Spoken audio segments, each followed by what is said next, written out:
అందరికీ నమస్కారం. Welcome to Bharathi TV. ప్రస్తుత రాజకీయ అంశాల మీద మనతో పాటు విశ్లేషణలో పాల్గొంటున్నారు సీనియర్ జర్నలిస్ట్ ఉప్పాల లక్ష్మణ్ గారు. లక్ష్మణ్ గారితో మాట్లాడదాం, మరిన్ని విషయాలు తెలుసుకుందాం. నమస్కారం లక్ష్మణ్ గారు. నమస్తే సార్, ఈరోజు జగన్మోహన్ రెడ్డి గారు ఒక ప్రెస్ మీట్ పెట్టారండి.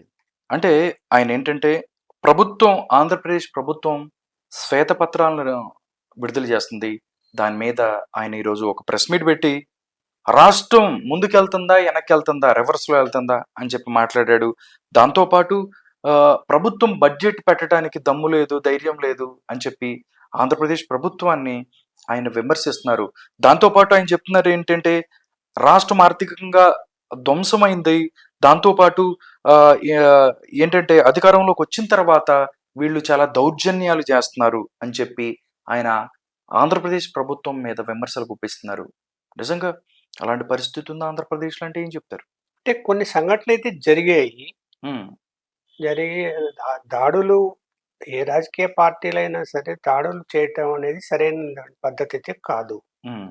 గత ప్రభుత్వంలో దాడులు జరిగాయి అని ఈ ప్రభుత్వం కక్షసాన్పు ధోరణిలో వెళ్దాము అని కార్యకర్తల్ని దాడులు చేయకుండా ఆపకుండా ఉంటే అది తప్పు. అధికారంలో ఉన్నారు. ఉండొచ్చు. కక్ష ఉండొచ్చు. లేకపోతే ఆవేశం ఉండొచ్చు.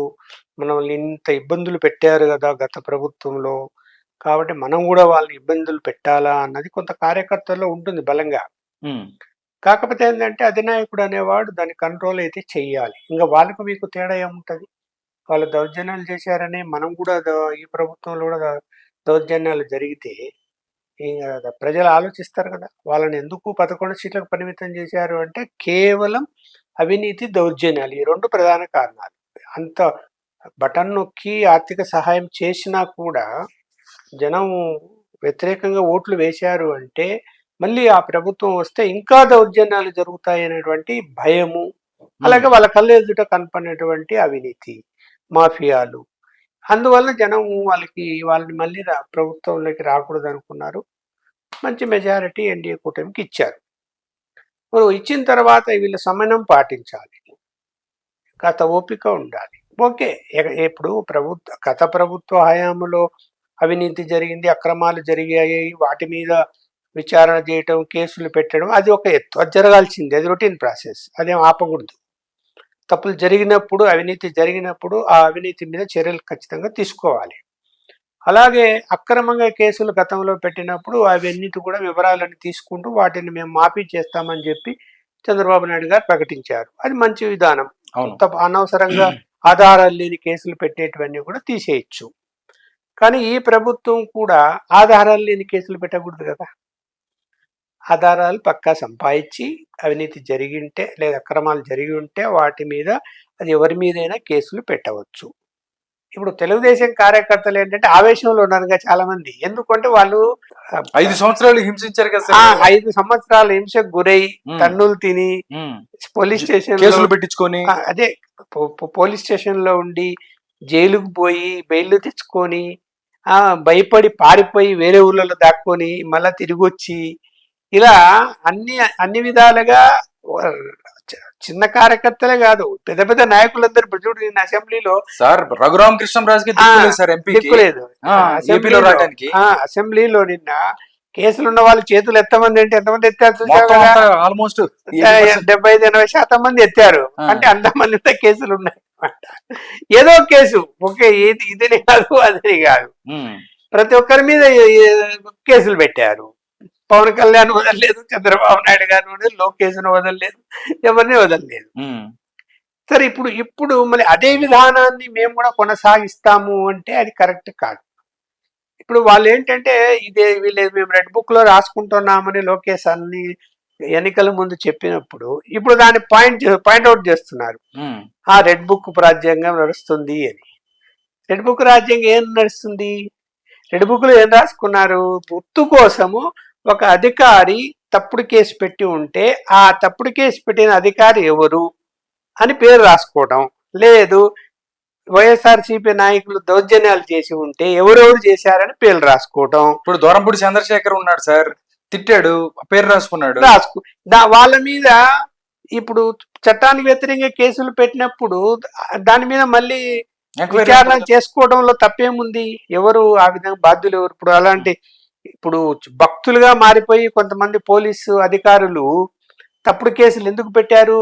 వైఎస్ఆర్సీపీ నాయకులకు భక్తులుగా మారిపోయి కేసులు పెట్టారు. పెట్టినప్పుడు అలాంటి అలాంటి అతనికి మరి ఏదో ఒక విధమైనటువంటి అతనికి ఒక పనిష్మెంట్ ఉండాలనా లేదా? ఉండాలి. అందువల్ల రాసుకున్నాం అన్నారు. మేము కూడా చంద్రబాబు ఇదే జగన్మోహన్ రెడ్డి గారు ప్రతిపక్షంలో ఉన్నప్పుడు అంతకు ముందు చంద్రబాబు నాయుడు మొదటి అంటే రాష్ట్రం విడిపోయిన తర్వాత ముఖ్యమంత్రి అయినాక ఉమ్, ఆయన మీద పోలీసులు కొన్ని చోట్ల ఇబ్బందులు పెడితే అవును. లా అండ్ ఆర్డర్ ప్రాబ్లం ఉంది అని చెప్పి నేను లెక్క పెట్టుకుంటున్నా, మీ అందరి పేర్లు గుర్తు పెట్టుకుంటున్నా, మీరు ఎవరెవరో అన్ని నోట్ చేసుకుంటున్నాను అన్నాడు కదా. దాని అర్థం ఏంది? అది కూడా అంతే కదా. ఆయన కూడా అన్నాడు కదా అన్నమాట, అన్నాడు కదా. అంటారు ఇప్పుడు రాజకీయంలో ఉన్నప్పుడు అన్ని గుర్తు పెట్టుకుంటా, నీ సంగతి ఆ- తెలుసు అని అవకాశం వచ్చినప్పుడు అంటారు కదా. అన్నాడు కదా. అది కూడా అన్నాడు. ఖచ్చితంగా తను అధికారంలోకి వచ్చిన తర్వాత అలాంటి వాళ్ళ మీద చర్యలు తీసుకున్నాడు కదా. అన్ఇంపార్టెంట్ పోస్టులలో పెట్టాడు. మరి మరి రమేష్ కుమార్ ఎలక్షన్ కమిషన్ ఆయన ఎంత వేధించాడు. వెంకటేశ్వరరావు తీసుకెళ్లి ఎక్కడో వేసాడు. ఆయన తీసుకెళ్లి ఎక్కడేసారు? ఇంటెలిజెన్స్ లో ఉండేటువంటి ఆయన్ని. ఇప్పుడు ఇక్కడ ఇది అలాంటి సరే అలానే వీళ్ళు కూడా అన్నారు అనుకుందాము. కార్యకర్తల్లో మనోధైర్యం దింపడానికి, ఉమ్, ఎన్నికల్లో పనిచేయటానికి మాట్లాడారు. మాట్లాడినంత మాత్రాన ఇప్పుడు తెలుగుదేశము ఒంటరిగా ప్రభుత్వ అధికారంలో లేదు. ఎన్డీఏ కూటమి ఎన్డీఏ ఉంది. కూటమి ఉంది. వాళ్ళు బీజేపీకి సమాధానం చెప్పాలా, మన జనసేనకు సమాధానం చెప్పాలా. బాధ్యత ఎక్కువ ఉంది. ఉమ్, తను ఇండిపెండెంట్ గా నిర్ణయం తీసుకునే పరిస్థితి ఇవాళ చంద్రబాబు నాయుడు గారికి లేదు. అవును. వాళ్ళతో కూడా సంప్రదించాలి ఏదైనా నిర్ణయాలు తీసుకునే ముందు. అందువల్ల ఆయన ఇవాళ అసెంబ్లీలో కూడా నిన్న కానీ ఇవాళ కానీ ఆయన క్లియర్ గా చెప్తున్నాడు, మనకు కక్ష సాధింపు ధోరణి అవసరం లేదు, ప్రశాంతంగా రాష్ట్ర ప్రభుత్వాన్ని నడుపుదాము, అప్పుడే పెట్టుబడిదారులు వస్తారు, వస్తారు. అవును. రాష్ట్రం అభివృద్ధి వైపు దృష్టి పెడతాము, కక్ష సాధింపు వైపు వద్దు అని క్లియర్ గా చెప్పాడు కదా. అవును. ఒక బాధ్యత గల ముఖ్యమంత్రి అంత క్లియర్ గా చెప్పిన తర్వాత ఈయనకెందుకు ఇంకా అనుమానాలు వస్తాయి? ఈ అనుమానాలు వచ్చాయి. కనీసం అంటే ఏం జరిగింది ఏంటి అని పక్కన పెడితే రాష్ట్రపతి పాలన పెట్టేంత అవసరం ఆంధ్రప్రదేశ్ లో ఉందా? మీరు ఒక సీనియర్ జర్నలిస్ట్ గా చంద్రబాబు నాయుడు అవ్వచ్చు, లేకపోతే వైఎస్ రాజశేఖర రెడ్డి గారితో మీరు మీరు చూశారు, చంద్రబాబు నాయుడు చూశారు, ఎంతో మంది ముఖ్యమంత్రులను చూశారు. ఇన్ని సంవత్సరాల్లో ఆంధ్రప్రదేశ్ లో రాష్ట్రపతి పాలన పెట్టే అంత అవకాశం అన్ని పరిస్థితులు ఉన్నాయా? దీన్ని తీసుకెళ్లి ఢిల్లీ వేదిక వెళ్ళి అక్కడ ఎంత షో చేయాల్సిన అవసరం జగన్మోహన్ రెడ్డికి ఉందంటే ఏం చెప్తారు? అతనికి అభద్రత భావం ఏర్పడింది. ఉన్నటువంటి 10 మంది, ఆయన కాక 10 మంది శాసనసభ్యులు పులోమని వెళ్ళిపోతారేమో, ఉన్న 4 పార్లమెంట్ సభ్యులు వెళ్ళిపోతారేమో, కాబట్టి వాళ్ళని పోకుండా పట్టుకోవాలి అంటే నేను ఏదో చేయాలి, ఏదో అటాక్ చేయాలి అని అనుకుంటున్నాడు. అనుకుంటే అపాస్యం పాలయ్యాడు కదా. ఢిల్లీకి వెళ్ళి రాష్ట్రపతి పాలన అంటే అందరూ నవ్వుకుంటున్నారు మీడియా పీపుల్ అందరూ. ఇక్కడ ఏం కొంపలు మునిగిపోయి రాష్ట్రపతి పాలన పెడతారు అంటే ఈజీనా? ఒకవేళ అదే రాష్ట్రపతి పాలన పెట్టాలంటే నీ 5 సంవత్సరాలు ఎన్నిసార్లు పెట్టి ఉండాలా? నెలకు ఒకసారి పెట్టి ఉండాలా? ఎంత దారుణాలు జరిగాయి, ఎంతమందిని హింసించారు, కేసులు లేని నాయకులు ఎవరన్నా ఉన్నారా? ఈవెన్ బీజేపీ విష్ణుకుమార్ రాజు కూడా చెప్తున్నారు, నా మీద కూడా కేసులు పెట్టారు నేను మాట్లాడినందుకు. ఇప్పుడు తను విమర్శలు చేసినందుకు ఆయన మీద కూడా 2 కేసులు పెట్టారు. మరి ఇక్కడ ఎవరిని వదిలిపెట్టావు? ఒక తిక్కు బీజేపీతో సఖ్యత నిలుపుతూ ఉంటూనే బీజేపీ వాళ్ళ మీద కూడా కేసులు పెట్టించావు కదా. మరి అవన్నీ మర్చిపోతారా? ప్రజలు మర్చిపోతారా? లేకుంటే బీజేపీ వాళ్ళు మర్చిపోతారా? ఎవరు మర్చిపోరు.